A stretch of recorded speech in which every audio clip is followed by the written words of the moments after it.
بسم الله الرحمن الرحيم. ومن أحسن قولا ممن دعا إلى الله وعمل صالحا وقال إنني من المسلمين. السلام عليكم ورحمة الله وبركاته. إن الحمد لله نحمده ونستعينه ونستغفره ونعوذ بالله من شرور أنفسنا ومن سيئات أعمالنا. من يهده الله فلا مضل له ومن يضلل فلا هادي له، وأشهد أن لا إله إلا الله وحده لا شريك له، وأشهد أن محمدا عبده ورسوله صلى الله تعالى عليه وعلى آله وصحبه وسلم تسليما كثيرا. يا أيها الذين آمنوا اتقوا الله حق تقاته ولا تموتن إلا وأنتم مسلمون. يا أيها الناس اتقوا ربكم الذي خلقكم من نفس واحدة وخلق منها زوجها وبث منهما رجالا كثيرا ونساء، واتقوا الله الذي تساءلون به والأرحام إن الله كان عليكم رقيبا. يا أيها الذين آمنوا اتقوا الله وقولوا قولا سديدا يصلح لكم أعمالكم ويغفر لكم ذنوبكم، ومن يطع الله ورسوله فقد فاز فوزا عظيما. أما بعد، فإن خير الحديث كتاب الله، وخير الهدي هدي محمد صلى الله عليه وسلم، وشر الأمور محدثاتها، وكل محدثة بدعة، وكل بدعة ضلالة، وكل ضلالة في النار. أعوذ بالله من الشيطان الرجيم. يا أيها الذين آمنوا كتب عليكم الصيام كما كتب على الذين من قبلكم لعلكم تتقون أياما معدودات، فمن كان منكم مريضا أو على سفر فعدة من أيام أخر، وعلى الذين يطيقونه فدية طعام مسكين، فمن تطوع خيرا فهو خير له، وأن تصوموا خير لكم إن كنتم تعلمون.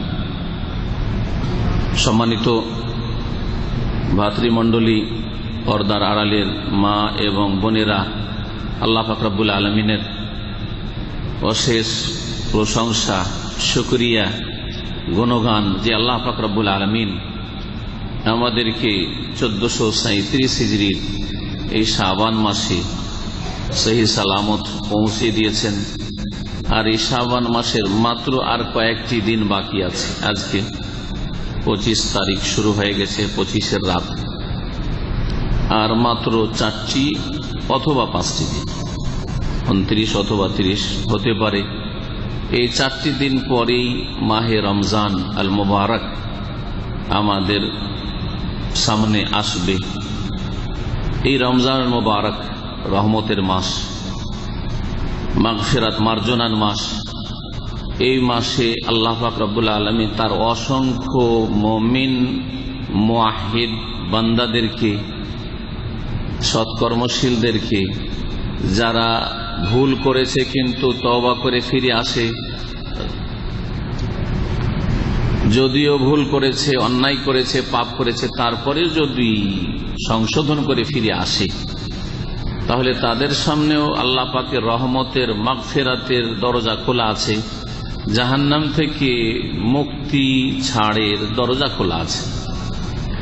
এই রমজান মাস আমাদের সামনে আসছে। আল্লাহ পাকের কাছে দোয়া করি, আল্লাহ পাক রব্বুল আলামিন যেন আমাদেরকে রমজান মাসে সহি সালামত পৌঁছিয়ে দেন, এবং রমজান মাসে আল্লাহ পাককে রাজি করার, দুনিয়া এবং আখিরাতের সার্বিক কল্যাণ হাসিল করার জন্য নেক আমলে অংশ নেওয়ার, বেশি বেশি খারাপ কথা কাজ থেকে বেঁচে থাকার পুরোপুরি আল্লাহ পাক তৌফিক যেন দান করেন। সালাত এবং সালাম প্রিয় নবী মুহাম্মদুর রাসূলুল্লাহ সাল্লাল্লাহু আলাইহি ওয়াসাল্লামের উপর, যিনি রমজান মাসে এত বেশি মেহনত করতেন, অন্য কোন মাসে ইবাদত বন্দেগীতে তত মেহনত করতেন না।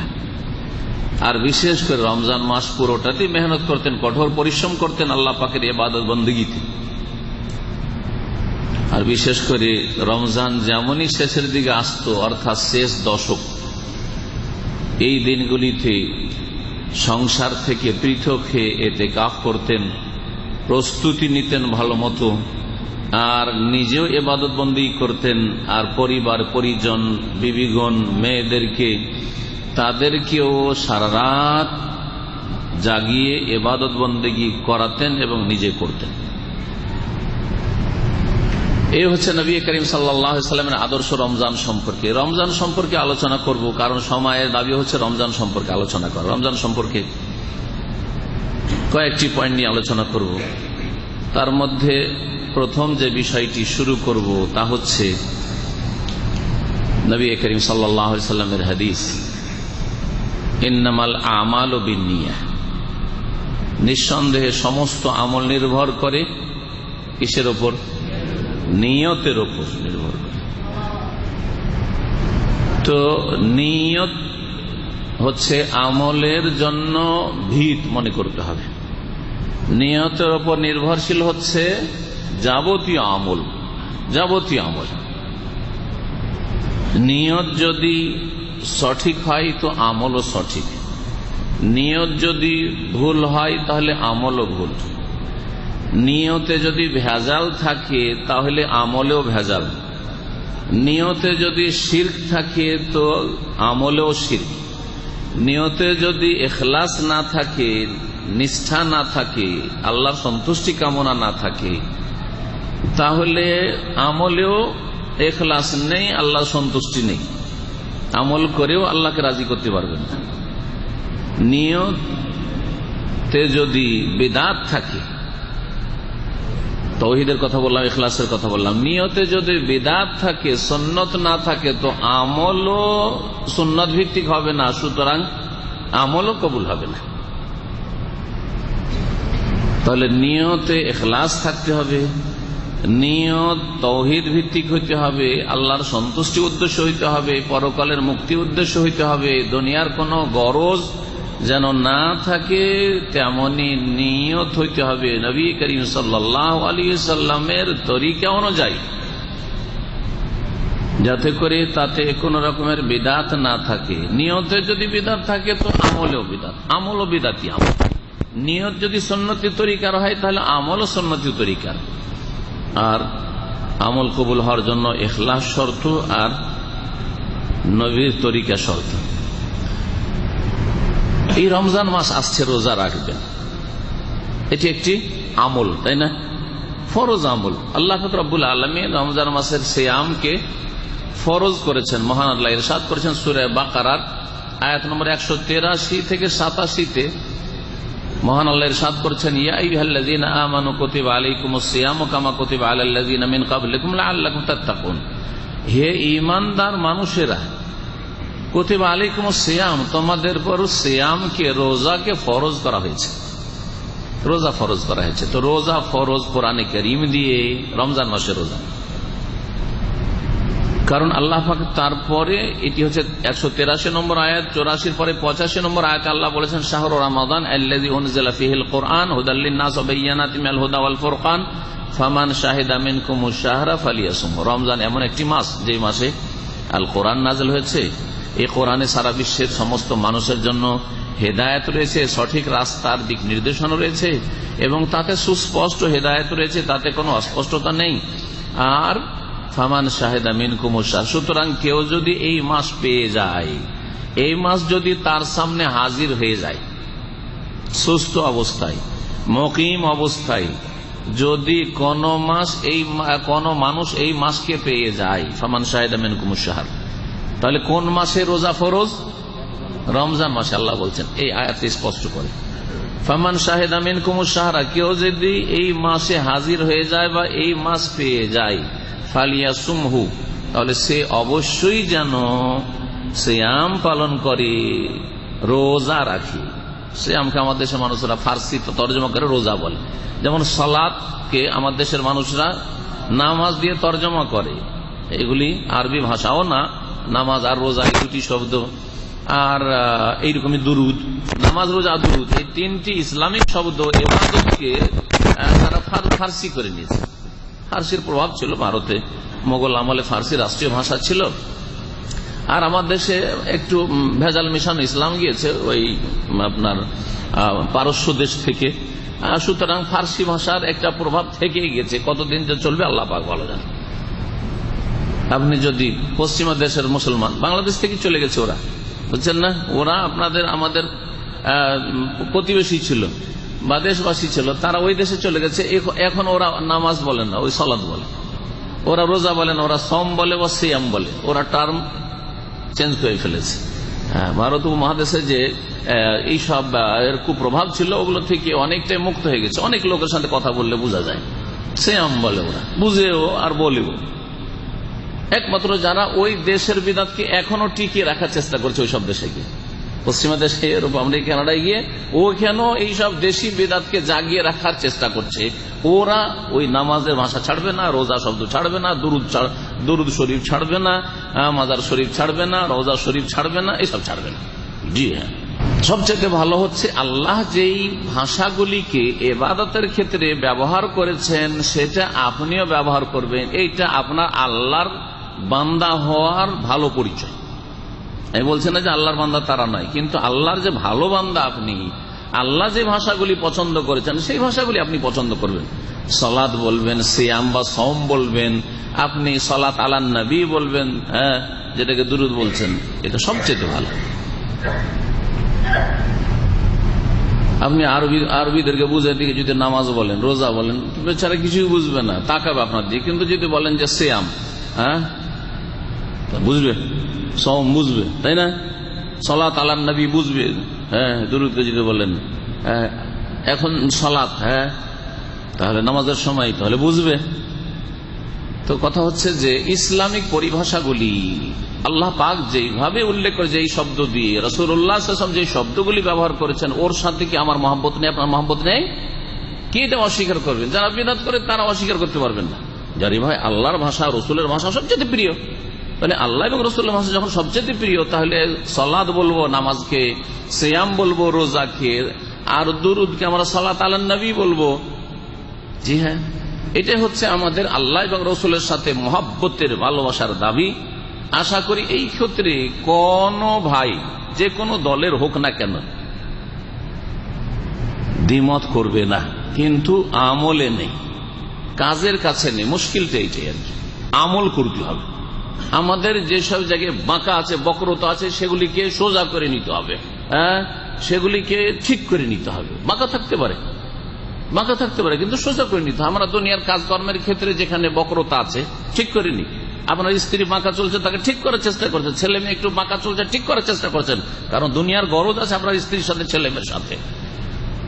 তো আল্লাহ পাকের ইবাদত বন্দেগীর সাথে আপনার ওর চাইতে বেশি গরজ আছে। সুতরাং যেসব বক্রতা আছে আকীদা ইবাদতের ক্ষেত্রে, সেগুলিকে সোজা করে নিতে হবে, ঠিকঠাক করে নিতে হবে। বলছিলাম যে আল্লাহ পাক রব্বুল আলামিন কোরআনে কারীম দিয়ে কি করেছেন? সিয়ামকে রমজান মাসের ফরজ করেছেন। রাসূলুল্লাহ সাল্লাল্লাহু আলাইহি ওয়াসাল্লামের বহু হাদিস রয়েছে সিয়াম সম্পর্কে, হাদিস দ্বারাও ফরজ, আর উম্মতের ইজমা ঐক্যমত দ্বারাও ফরজ। উম্মতের কোনো দ্বিমত নেই, সমস্ত মুসলিম যে কোনো দল উপদলের সকলে একমত যে রমজান মাসের সিয়াম রোজা কি ফরজ। ফরজে আইন না ফরজে কিফায়া? বাড়ির কয়েকজন রাখলেই হয়, তাই না? আমাদের দেশে এরকমই রোজা হয়, কিন্তু 5 ভাই আছে, 2 ভাই রাখছে, 2 ভাই ঘর গৃহস্থী করছে, মেহনতের কাজ করছে, ওরা বেশি খাই দায়, আর ওরা ওই খিদা বরদাস্ত করতে পারে না, সেই জন্য ওদেরকে ছাড় দেওয়া আছে বাপ মায়ের পক্ষ থেকে, যে রাখবি রাখ, সাহারি খা, যে না রাখবি তার জন্য দিনেও খাবার হবে। আউযুবিল্লাহ, কোন মুসলিমের বাড়িতে দিনে খাবার তৈরি হবে বা মুসলিমের হোটেলে দিনে খাবার তৈরি হবে, এই রিজিকই হারাম। সেই হোটেলের রিজিক হারাম, ইনকাম হারাম, আর সেই বাড়িতে হারাম পরিবেশ রয়েছে, বরকতহীন বাড়ি, যেই বাড়িতে আল্লাহ দ্রোহিতা হয়, আল্লাহর নাফরমানি করা হয় প্রকাশ্যে, যে দিনে দুপুরে যারা রোজা রাখবে না অথচ শরীয়তি কোনো ওজন নেই, তাদের জন্য খাবার তৈরি হচ্ছে। আল্লাহ পাক এই রোজা ফরজ করেছেন। কেউ যদি অস্বীকার করে যে রোজা রাখবো না, অথবা ঠাট্টা বিদ্রুপ করে, উপহাস করে, রোজা রেখে হবে কি? তুই খেতে বেশি, তোর বাড়িতে খাবার নেই, তুই রোজা রাখ, তাহলে এটি বড় কুফরি, ইসলাম থেকে বের করে দেবে, ঈমান ভঙ্গকারী বিষয়। আর কেউ যদি গাফিলতি করে রোজা রাখবো, রাখছি, আচ্ছা রাখবো, রাখতে পারছি না, তাহলে সে বড় ফাসিক, বড় গুনাহগার, এমন গুনাহগার যে কোনো ফরজ তরক করা, খুন করার চাইতে বড় গুনাহ। ভালো করে শুনে রাখো, যে কোনো ইসলামের ফরজ ছাড়া, ইসলামের যে 5টি স্তম্ভ রয়েছে, কালেমা তাইয়্যিবা, 5 ওয়াক্ত নামাজ, সালাত, তারপর যাকাত, সিয়াম, রোজা, হজ, এগুলোর কোন একটি ছাড়া খুন করার চাইতে বড় পাপ, ব্যভিচার জেনার চাইতে বড় পাপ, জি, মদের চাইতে বড় পাপ, নেশা গাঁজার চাইতে বড় পাপ, এতে ওলামায়ে কেরামদের কোনো ইখতিলাফ নেই। কারণ আল্লাহ বলছেন ওয়াবুদুল্লাহ ওয়ালা তুশরিকু বিহি শাইআ, আল্লাহর ইবাদত করো, তার সাথে কোনো কিছুকে শরীক করিও না। তাহলে আল্লাহর ইবাদত হচ্ছে ইতিবাচক এই ফরজ ইবাদত বন্দেগী, এবার ফরজ দিয়ে শুরু করতে হবে। যখন করলেন নফলও অনেক করলেন, বা যে ইবাদতটা করছেন নফলও করছেন, যেমন জুমার দিনে নামাজ পড়তে আসছেন, ফরজ জুমাও পড়লেন, জুমার 2 রাকাত, আর নফলও নামাজ আগে পরে নফল পড়ে চলে যাচ্ছেন, কিন্তু ফরজ আপনার 5 ওয়াক্ত নাই, তো এই নফল দিয়ে কোনোদিন জান্নাত পাওয়া যাবে না। জুমার দিনের নফল পড়ে, আর রমজান মাসের শুধু তারাবির সুন্নত নফল পড়ে কোনোদিন নাজাত পাওয়া যাবে না যদি ফরজ ঠিক না থাকে। সবচেয়ে বড় ইবাদত হচ্ছে আল্লাহ পাকের ফারায়েজগুলি, যেগুলি আল্লাহ ফরজ করেছে সেগুলি আদায় করা। আর সিয়াম, রমজান মাসে রোজা হচ্ছে একটি বড় ফরজ, ইসলামের 4র্থ স্তম্ভ। এগুলি হচ্ছে ইসলামের খুঁটি, যেগুলো হচ্ছে ইসলামের খুঁটি। সুতরাং যেই ব্যক্তি রোজা রাখলো না অথচ সুস্থ, সেই ব্যক্তি মুসাফির নয়, তার কোন শরীয়তে ওজর নাই, সেই ব্যক্তি ইসলামের খুঁটিকে ভেঙে ফেললো, ধ্বংস করলো।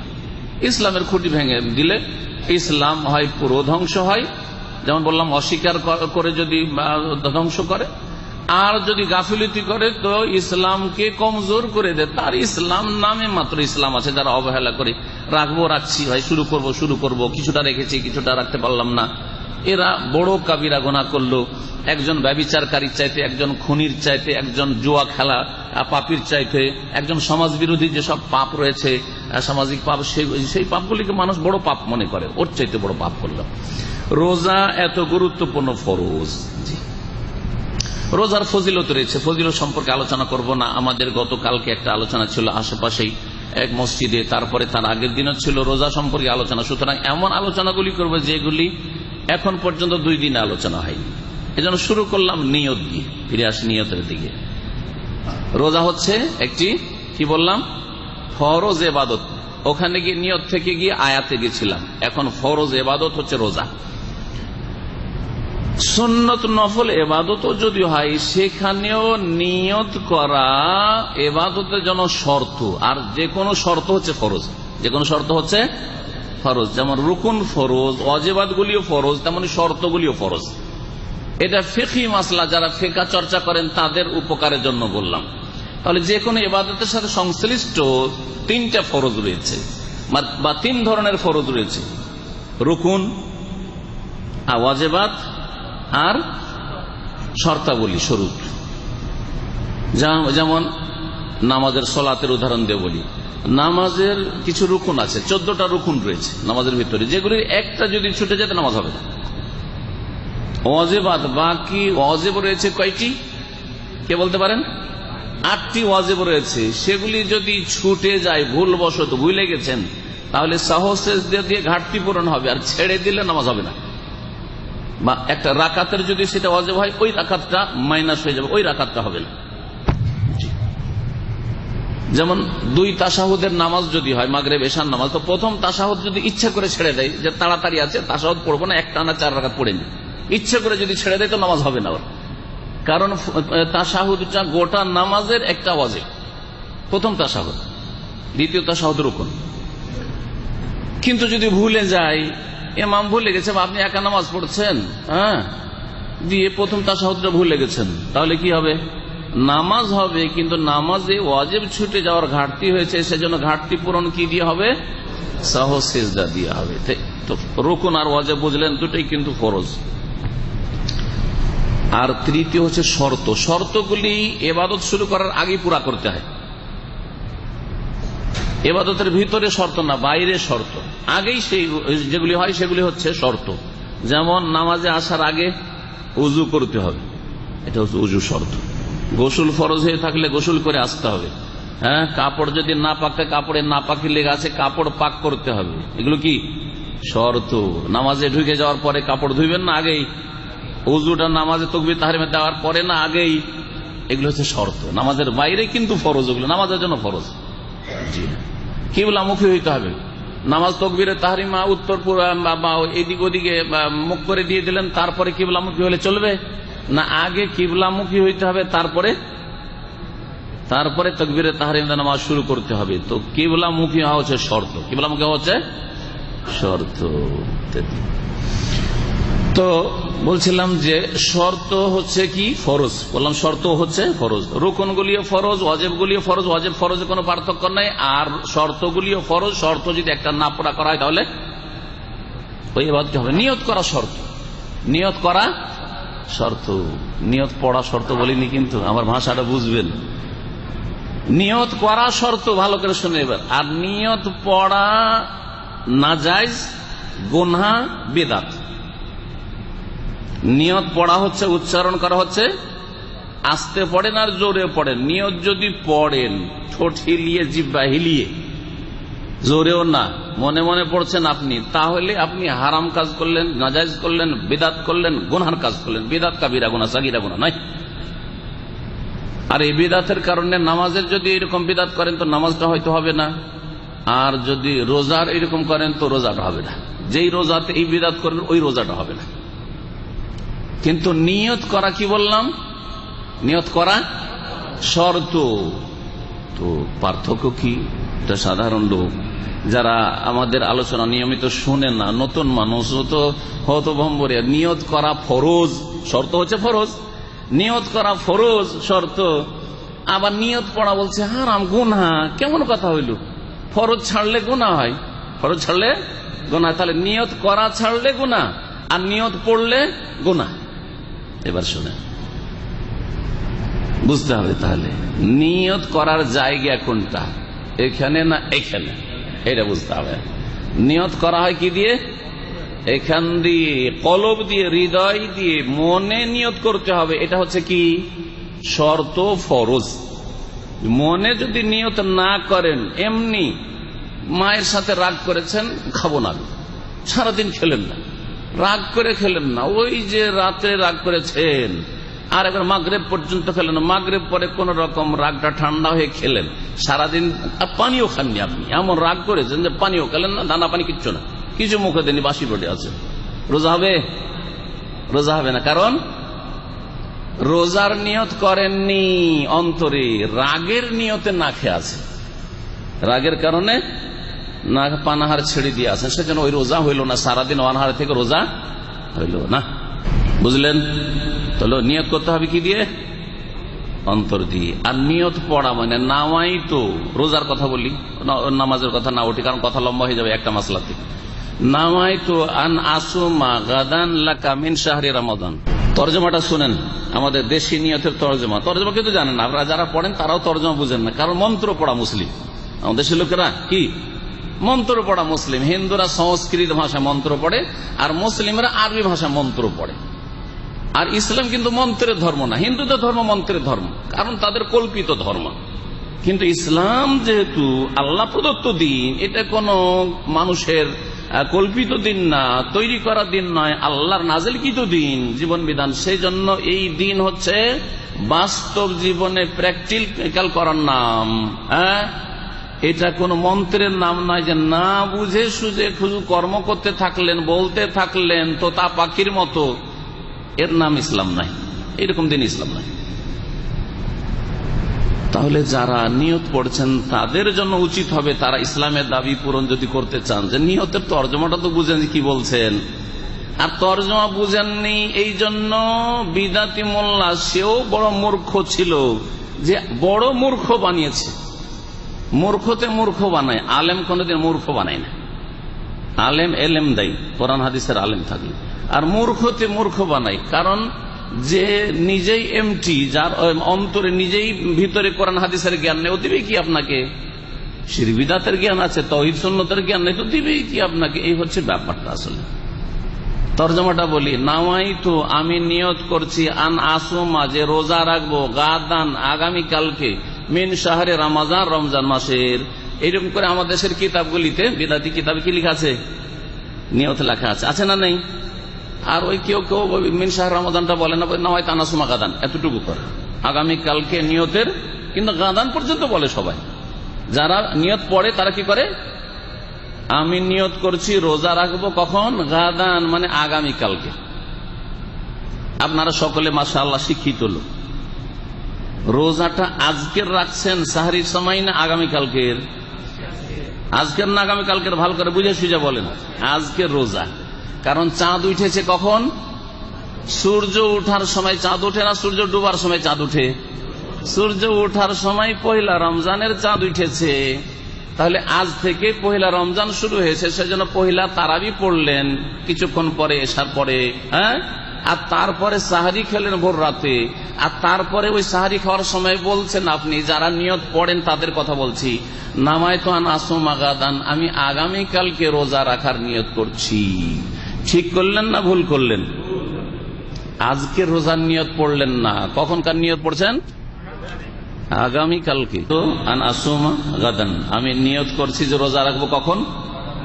আগামীকালকে। আগামীকালকে রোজা রাখবো। কালকে রোজা না আজকে রোজা? তাহলে যারা এই নিয়ত পড়ছেন যে আগামীকালকে রোজা রাখবো, এটা কাকে বলছেন? আল্লাহকে বলছেন না মানুষকে বলছেন? আল্লাহকে বলছেন। তাহলে যেন আল্লাহকে বলছেন আপনি, হে নিয়ত পাটকারী, যে আমি আল্লাহ আজকে রোজা না আগামীকালকে রাখবো। পয়লা রমজানে আপনি এই নিয়ত পড়ছেন, আল্লাহকে বলছেন আল্লাহ আজকে রোজা আমি রাখবো না, কখন রাখবো? আগামীকালকে রোজা রাখবো। তাহলে আল্লাহকে তো বলেন যে আজকে রোজা না আগামীকালকের, তাহলে আজকে রোজা তো হইল না? হইল?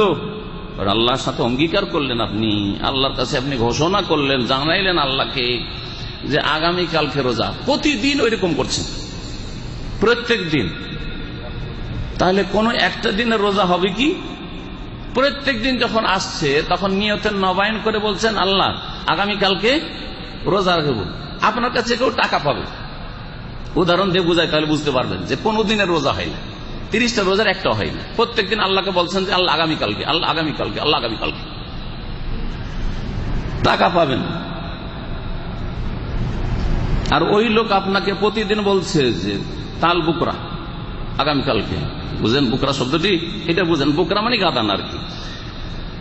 বা বাঙালির কাছে টাকা পাবেন, তো যখনই যাচ্ছেন টাকা, ভাই আজকে দিতে পারলাম না কালকে, আজকে। তারপরের দিন গেলেন, কাল যখন হইলো, হ্যাঁ কালটা তখন আজ হয়ে গেছে, গেলেন বলছে কালকে, ভাই কালকে।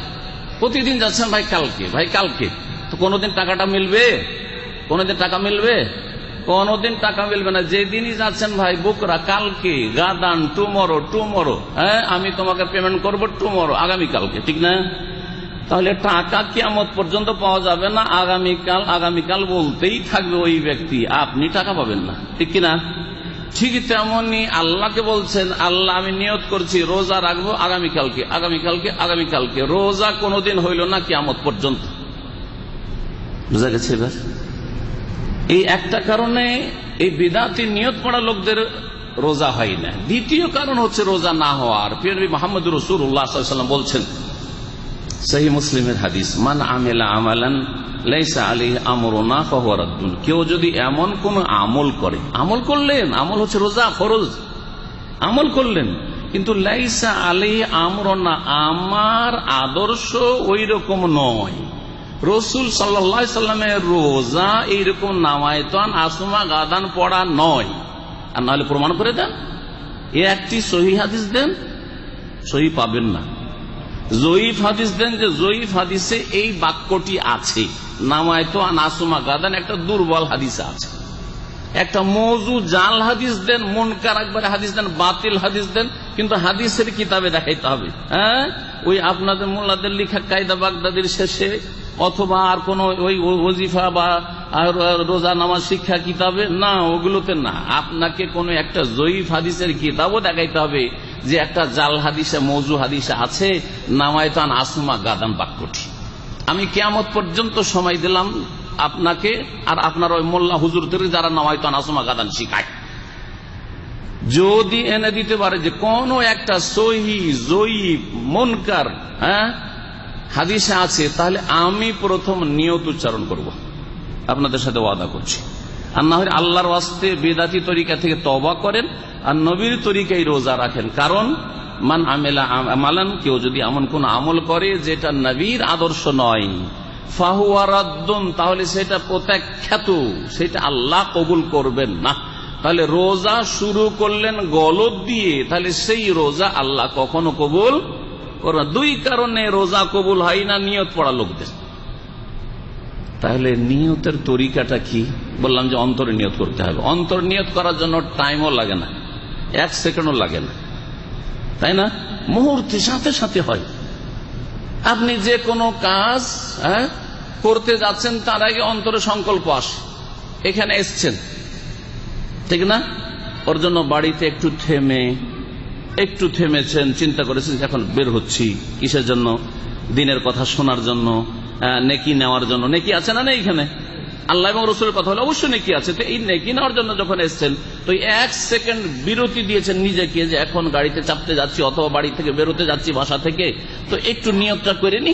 করেছেন কি না? অটোমেটিকলি আপনার কাজকর্ম চলতে আছে আর বাড়ি থেকে বেরোচ্ছেন, অন্তর বলছে যে এখন তুই বেরো, সময় বেশি নাই, নামাজটা ধরতে হবে অমুক মসজিদে, ঠিক না?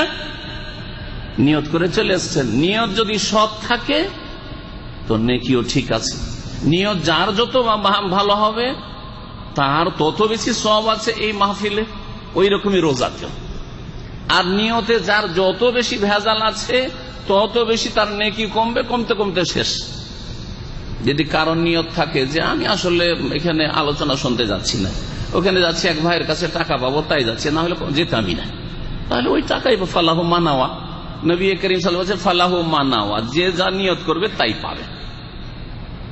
হয়তো আরো মেলা গরজ কারো হইতে পারে, চক্ষু লজ্জায় সবাই যায়, আমাদের দিনী ভাইরা যেতাম না, কিন্তু আবার কালকে তখন সবাই জিজ্ঞেস করবে যে আরে আপনি এলেন না কেন? অথবা আমি গিজাজ মহল্লাতে থাকি আর আমাদের ওই দিনী ভাইরা যারা এই কাজগুলি করছে, পরিচালনা করছে, তাদের সাথে বড় দুনিয়াবি খাতির আছে, খাওয়া দাওয়ার খাতির আছে, এখন যদি না যাই তো খুব খারাপ দেখাবে, সমালোচনার পাত্র হইতে হবে। সেই জন্য এসেছেন। ইন্নামাল আমালু বিন্নিয়াত, আমল নির্ভর করে কিসের উপর? নিয়তের উপর। এবার বোঝা গেছে রোজাতেও যদি ওইরকম, যদি সৌদি আরবে জানতে পারে হাইয়ার লোক যে এ দিনে পানাহার করে, রোজা রাখে না, মুশকিল আছে, এক্সিট লাগতে পারে, এই ভয়ে রোজা কোনো নেকি পাবে না, শিরিক করলো, লোক দেখানো কাজ হচ্ছে শিরিক। আর যদি রোজা রাখতে হয়তো, কিন্তু তাতে ওই রকমের মানে ইখলাসের সাথে, আগ্রহের সাথে, স্বতঃস্ফূর্ত ভাবে রোজা রাখছেন না, বরং মাথার বোঝা। আল্লাহ যখন ফরজ করেই দিয়েছেন আর গরমের দিন রোজা রাখতেই হবে, এখানে পরিবেশ ওই রকমই, রোজা রাখতে কিন্তু কষ্ট লাগে খুব। রোজা রাখতে কি লাগে? কষ্ট লাগে। রোজা রাখতেনও কিন্তু কষ্ট লাগে। একটা লোকে রোজা রাখতে কষ্ট লাগে আর এক লোক রোজা রাখলেই তাতে শান্তি পায়। দুইজনের নাকি সমান হবে? দুইজনের নিয়ত আলাদা আলাদা। ইন্নামাল আমালু বিন্নিয়াত, আসমান জমিনের পার্থক্য হয়ে যাবে। একজন লোককে যদি বলা হয় তোকে 1 লাখ রিয়াল দেব, তুই একটা রোজা ছাড়বে না, কিন্তু আর একজন লোক তার ঈমান কচু পাতার পানির মতো হয়ে যাবে যদি এরকম কিছু একটা টোপ দেওয়া হয়, যা তোকে 5,000 রিয়াল দেবো, ধার দেবো, তো দিস, যখন ইচ্ছা তখন দিস, এমনি এইরকম বকশিস না, তাতেও মনে হয় ঈমান দুর্বল হয়ে যাবে। দুজন সমান? কখনো সমান না। রোজা রাখলো রোজার মাসলা মাসাইল জেনে, আর আরেকজন লোক দেখা দেখি রোজা রাখলো, দুইজনের সওয়াব সমান না। আল্লাহ বলছেন কুল হাল ইয়াস্তাউইল্লাযীনা ইয়ালামুনা ওয়াল্লাযীনা লা ইয়ালামুন, হে নবী বলো যারা জানে রোজার মাসলা মাসাইল দিন আর যে জানে না, দুইজনের সমান? কখনো সমান না। যেমন আল্লাহ অন্য আয়াতে বলছেন আলো অন্ধকার সমান নয়, ছায়া আর রৌদ্র সমান নয়, মৃত এবং জীবিত সমান নয়, ঠিক না? ঠিক তেমনি যে রোজার মাসলা মাসাইল জানছে, রোজা কিসে ভঙ্গ হয়, কি কোন কোন কারণে ভঙ্গ হয়, কোন কোন কারণে দুর্বল হয়, আর রোজাকে ভালো করার তরিকা কি এবং রোজার উদ্দেশ্য কি, রোজার মাধ্যমে আমার কোন তরবিয়ত প্রশিক্ষণ হইল কি হলো না, হচ্ছে কি হচ্ছে না, এই অনুভূতি নিয়ে রোজা রাখছে। আর আরেকজন না দেখে দেখে রোজা রাখছে। আসমান এবং জমিনের পার্থক্য, দুই মুসলিমের রোজায় কবুল হইলেও ফরজ আদায় হইল। এই জন্য নিয়তটাকে খালিস করেন আল্লাহর জন্য। নিয়তকে আল্লাহর জন্য কি করেন? নেখুঁত নির্ভেজাল করেন, খুলুসিয়াত নিয়ে আসেন যে এই রোজার মাধ্যমে জাহান্নাম থেকে আমি রক্ষা পাবো, রোজার মাধ্যমে আল্লাহকে রাজি করব, রোজার মাধ্যমে আমি অতীতের সমস্ত গুনাহ খাতা থেকে ধুয়ে মুছে মুক্ত হয়ে যাব, রোজার মাধ্যমে আল্লাহ পাকের সান্নিধ্য লাভ করব, রোজার মাধ্যমে আমার জীবনের ঈমানি তরবিয়ত করব, আমি এমন মুসলিম হয়ে যাব এই রমজানের মাধ্যমে, রোজার মাধ্যমে, যে যাতে করে আমার মধ্যে আর কোন রকমের বক্রতা না আসে, পাপের দিকে মন না যায়, যে সব পাপ হচ্ছে সেগুলি রোজার আগে এক্ষুনি ছেড়ে দিলাম, কারণ জানি না যে রোজাতেও পৌঁছিতে পারবো কি পারবো না। তাহলে মানুষের অন্তরের অবস্থার পার্থক্যের কারণে ইবাদত বন্দেগীর ফলাফলে আসমান জমিনের পার্থক্য হয়ে যায়। এই বিষয়টা বোঝার চেষ্টা করবেন।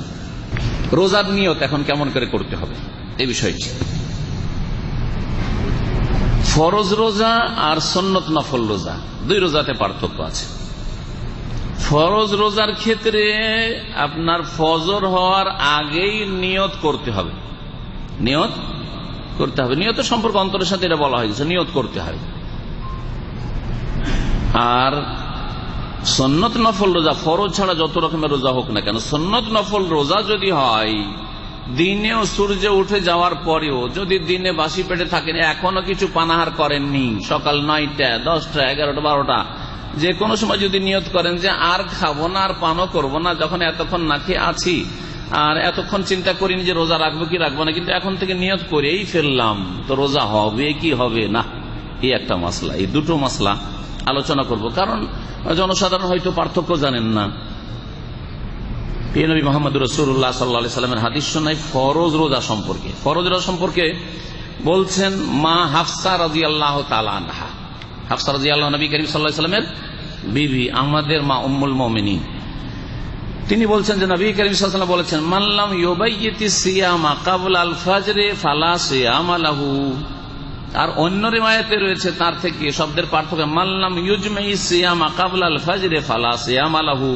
কেউ যদি ফজরের আগে রোজার সিয়ামের নিয়ত না করে, মান লাম ইউবাইয়িত, ইউবাইয়িত রাতের কাজগুলিকে বাইয়াত বাইয়াত বলা হয়। আজমা ইউজমা মানে অন্তরের সংকল্প।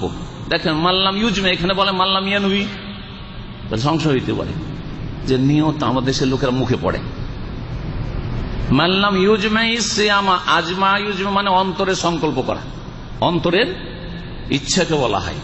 যেই ব্যক্তি অন্তরে সংকল্প করলো না সিয়ামের রোজার কাবলাল ফাজরে, ফজরের আগে, ফালা সিয়াম আল্লাহ, তার সিয়াম হয় না, তার সিয়াম হয় না।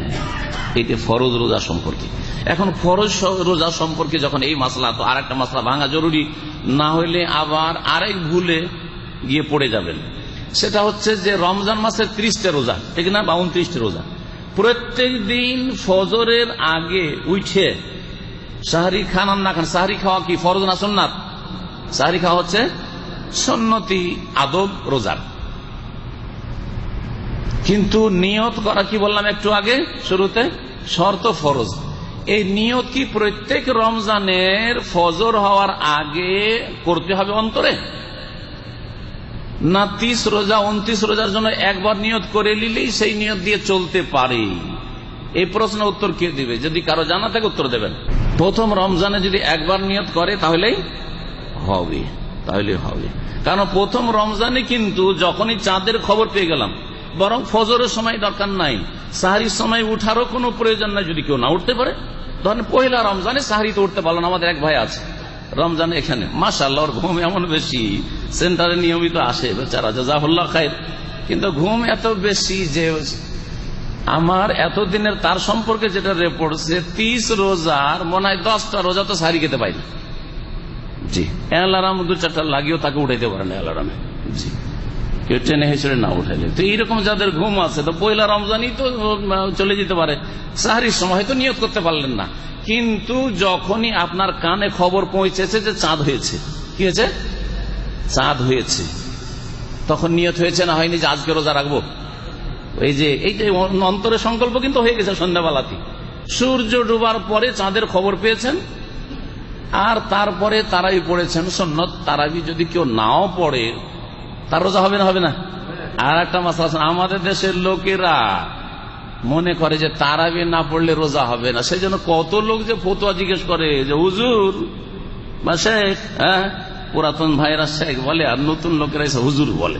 হুজুর শব্দটা আমার পছন্দনীয় না, কেউ বলে গায়ে ধরে তো কি করা যাবে, বেচারাকে প্রথম দিন তো তালিম দেওয়া যাবে না, কারণ এর চাইতে বেশি অনেক গুরুত্বপূর্ণ জিনিসের তালিম শিক্ষার প্রয়োজন রয়েছে, সুতরাং চলবে। তো কথা হচ্ছে যে হুজুর আজকে আমি তারাবি পড়তে পারিনি, আমার রোজা হবে? রোজা ধরবে কি ধরবে না পেরেশান আছে, তারাবি যে পড়তে পারিনি, যে কোনো কারণে হোক না কেন। তারাবি সুন্নাত, রোজা ফরজ, আর সুন্নত আদায় করতে পারি সেই জন্য ফরজ ছাড়বেও। কত তাহলে আমাদের সমাজে অজ্ঞতা আছে, চিন্তা করুন আপনি। এগুলো সমাজের রোগ বলছি, সমাজের বক্রতা বলছি, কারণ এগুলো সংশোধনের দরকার আছে। কি বলছিলাম নিয়ত সম্পর্কে? হ্যাঁ, নিয়ত আপনি ওই সন্ধ্যাবেলা যখনই পহিলা রমজানের সন্ধ্যাবেলা, প্রতিদিন সন্ধ্যাবেলা নাই, পহিলা রমজানের সন্ধ্যাবেলা যেমনই খবর পেয়েছেন চাঁদ হয়ে গেছে, তারপরে ঘুমিয়ে পড়েছেন, সূর্য উঠে গেছে, আল্লাহ না করে কারো সূর্য ওঠে, ফজর পর্যন্ত কমপক্ষে উঠতে হবে, ফজরটা তো পড়তে হবে। তো ফজর হয়ে গেছে, মোট কথা ফজরের আজান হয়ে গেছে, এখন সারি খাওয়ারও টাইম নাই, আর নিয়ত করার ফরজ রোজা যে নিয়ত করতে হয় অন্তরে ফজরের আগে তাও টাইম নেই, তার রোজা হবে না হবে না? হবে। শুরু থেকে বুঝিয়েন, সন্ধ্যাবেলা কিন্তু চাঁদের খবর পেয়ে শুয়েছে, তাহলে রোজা হবে না হবে না?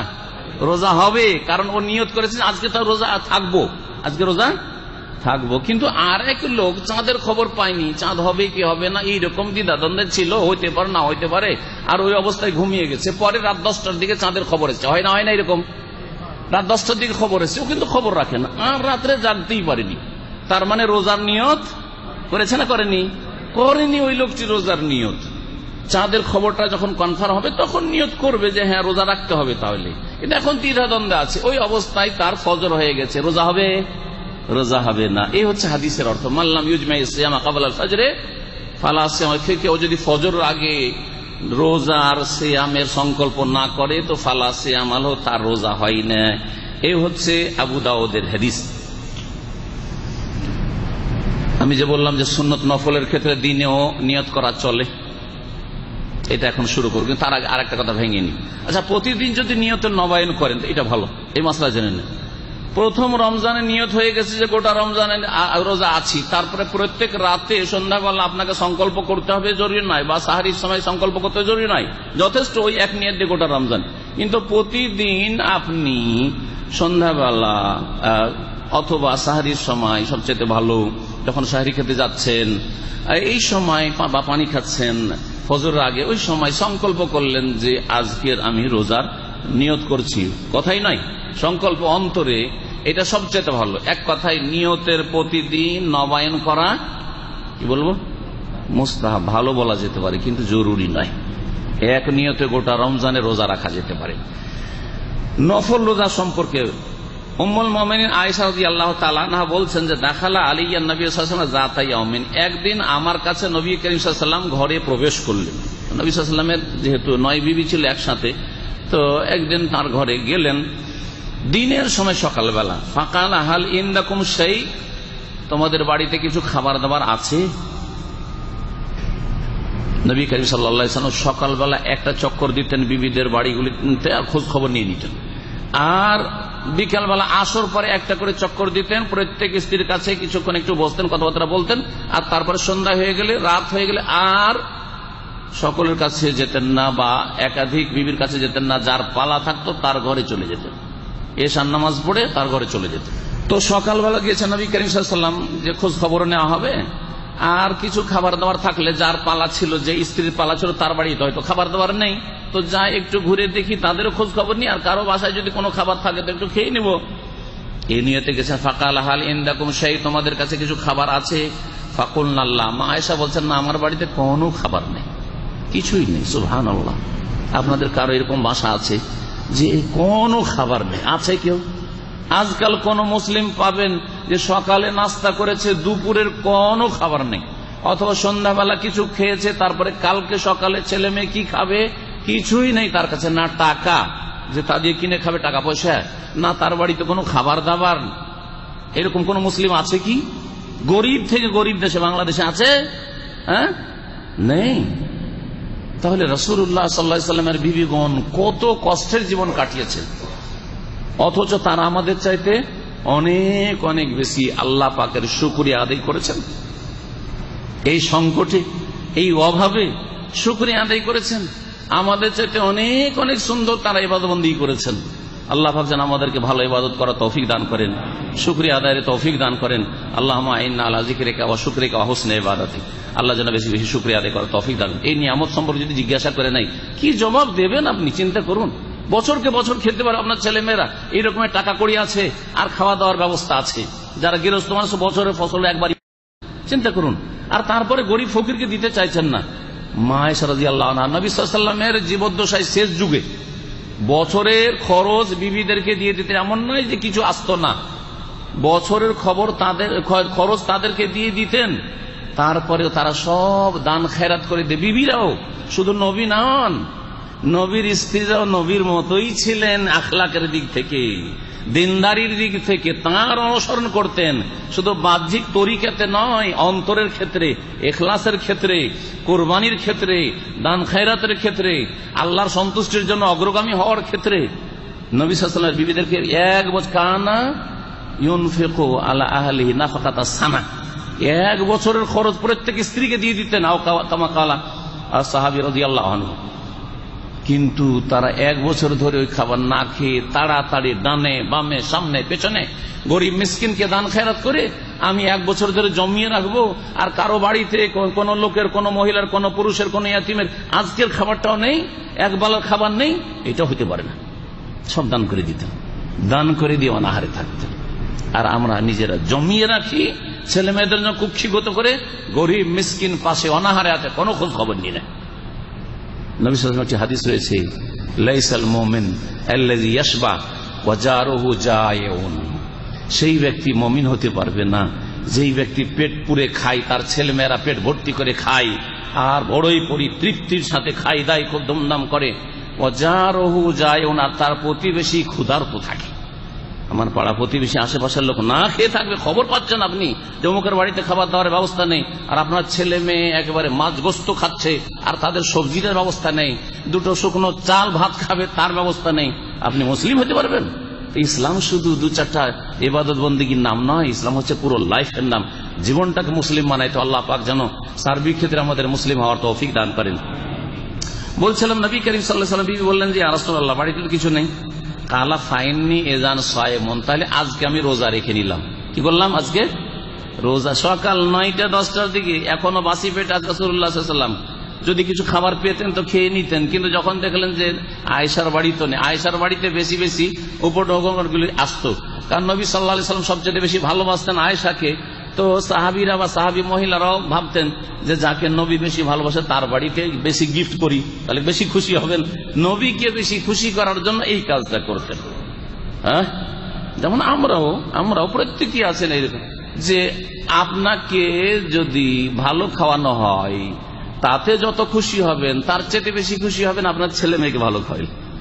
কেউ যদি আপনাকে খাওয়াই অত খুশি হবেন না। দাওয়াত দিলে শুধু এক কাজে, চলেন ভাই আপনি একটু দাওয়াত নেন, ঠিক আছে, দাওয়াত দিলেও তো খুশি হবে না। ওর চাইতে বেশি খুশি হবেন যদি আপনার ছেলে মেয়েকে কেউ খাওয়ায়। বলছে আপনাকে ডাকবো না ভাই, আপনার বাচ্চাদের খাওয়াবো, বেশি খুশি হবেন না? হবে না? হ্যাঁ, জি হ্যাঁ। নবী করিম সাল্লাল্লাহু আলাইহি ওয়াসাল্লাম বললেন তাহলে আমি রোজা রেখে দিলাম। সুম্মা আতানা ইয়াওমান আখার, আর একদিন আসলেন এইরকমই। ফাকুলনা ইয়া রাসূলুল্লাহ, নবী সাল্লাল্লাহু আলাইহি ওয়াসাল্লাম এই উদ্দেশ্যে এসেছেন কিছু থাকলে খাবো, না হলে আবার রোজা রেখে নেব। কিন্তু মা আয়েশা বলছেন যে হে আল্লাহর রাসূল, উহদিয়া লানা হাইসুন, আজকে আমাদেরকে হাইস উপঢৌকন দেওয়া হয়েছে, গিফট করা হয়েছে। হাইস আরবদের এক ধরনের খাবার, গোস্তের সাথে আপনার এই রুটি টুকরো টুকরো করে মিশিয়ে তৈরি করে তারা খেত। ফাকালা, আর এনি হে দেখাও তো দেখি কেমন। ফালাকাত আসবাহতু সাইমান, আমি তো আজকে রোজার নিয়ত করেছিলাম।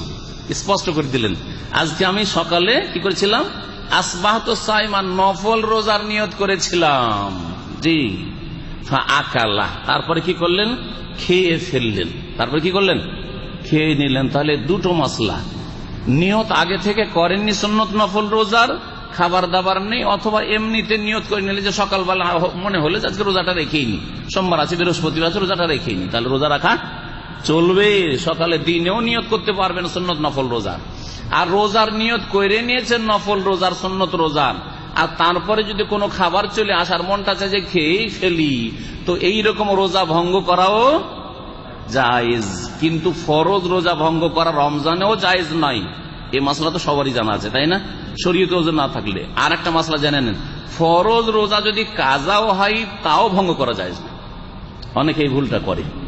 জি, উলামায়ে কেরামদের সঠিক মত হচ্ছে যে ফরজ রোজার যদি নিয়ত করে নিয়ে থাকেন কাজা রোজা, যেন মা বোনেরা কাজা রোজা রাখছেন, অথবা যারা মুসাফির ছিলেন বা কিছু অসুখের কারণে রোজা ছুটেছিল, আপনি রোজা একটা কাজা রোজা ধরেছেন, গত রমজান মাসে রোজা ধরেছেন, আর ওই দিনে আপনার সামনে ভালো খাবার পেশ করে দিল, আরে আজকে খেয়েইনি, বা দাওয়াত পড়ে গেল দিনে দুপুরবেলা খেয়েইনি, না, খাওয়া যাবে না। কারণ ফরজ রোজার নিয়ত করেছেন, ওয়ালা তুবতিলু আমালাকুম, এই ক্ষেত্রে আমল বাতিল করবেন না, নষ্ট করবেন না।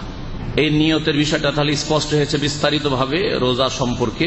আর এই নিয়তের আলোচনাটি অন্য ইবাদতের ক্ষেত্রেও কাজে আসবে, যে নিয়ত অন্তরে করতে হবে। নিয়ত পড়া শরীয়তের কাজ নয়, বরং বিদাতি কাজ, গুনাহ হবে।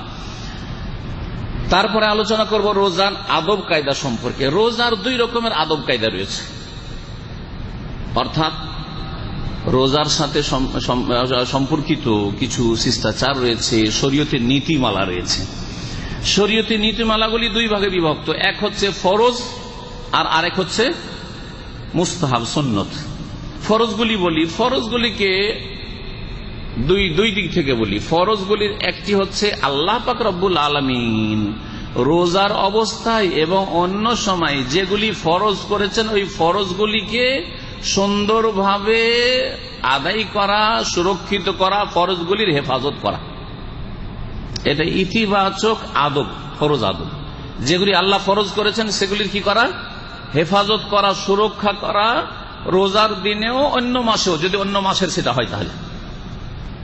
যেমন 5 ওয়াক্ত নামাজ, 5 ওয়াক্ত নামাজ রোজা রাখছেন আপনি, কিন্তু 5 ওয়াক্ত নামাজ আপনার জন্য ফরজ কিনা? রমজানে শুধু ফরজ না সারা বছর ফরজ? সারা বছর ফরজ। জামাতে নামাজ পড়া ওয়াজিব কিনা? সারা বছর না শুধু রোজার দিনে জামাতে নামাজ পড়া ওয়াজিব? সারা বছর, ঠিক না? তাহলে এগুলো ইতিবাচক ফরজ ওয়াজিব। তাহলে ফরজ ওয়াজিব রমজান মাসে হোক অথবা সারা বছরে হোক, রোজা আর একটি আদব হচ্ছে যে রোজার দিনে কোন ফরজ বা ওয়াজিবে ঘাটতি করবেন না, ত্রুটি করবেন না। যে জামাতে নামাজ পড়লেন না জোহরের সময়, রোদে যাব না, যাক জামাত ঘরেই পড়ে নি, অথবা ওয়াক্ত পার করে দিলেন, সময় পার করে দিয়ে জোহরের নামাজ আসরে পড়ছেন, এইরকম করছেন। মাগরিবের সময় অনেক লোকের রোগ আছে, এই রোগের কথা বলি, মাগরিবটা পড়ে, কারণ ইফতার করলো মাগরিব, সারা বছরের বেনামাজি, এমনকি রোজা রমজানেরও বেনামাজি মাগরিবের নামাজটা পড়ে, ইল্লা মাশাআল্লাহ বলা যায় না, যারা রোজাদার আর কি।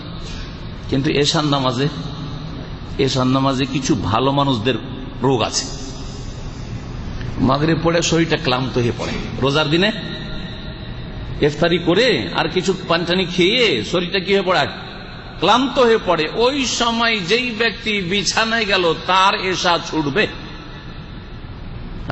90% বা তারও বেশি বলতে পারেন যে লোকের নামাজ ছুটবে যদি মাগরিব পরে ঘুমিয়ে যায়। অনেক মুসলিমরা আছে রমজানের দিনে রোজা রাখলো, মাগরিব পড়লো, তারপরে সাথে সাথে একটু আরাম করে নি, তারপরে যাব, নিয়ত আছে যে যাব, কিন্তু এমন ঘুমিয়ে গেল যে রাতে 9টা-10টায় জাগতে পারছে, বা ফরজ জামাত হওয়ার পরে জাগতে পারছে, তারাবি চলছে ওই সময়। তাহলে জামাত ছুটলো না ছুটলো না, ওয়াজিব ছাড়লো না ছাড়লো না, ওয়াক্ত পার করে দিল, 11টা বেজে গেছে, তাহলে নামাজের ওয়াক্ত পার হয়ে গেছে, অর্ধেক রাত পার হয়ে গেছে, তো এশার ওয়াক্ত পার হয়ে গেছে, তো ওয়াক্ত পার করার গুনাহ হইলো কি হইলো না? অথচ ওয়াক্ত মোতাবেক নামাজ ফরজ ছিল। তাহলে রোজার একটি ফরজ আদব হচ্ছে যেগুলি আল্লাহ ফরজ করেছেন সেগুলির হেফাজত করবেন।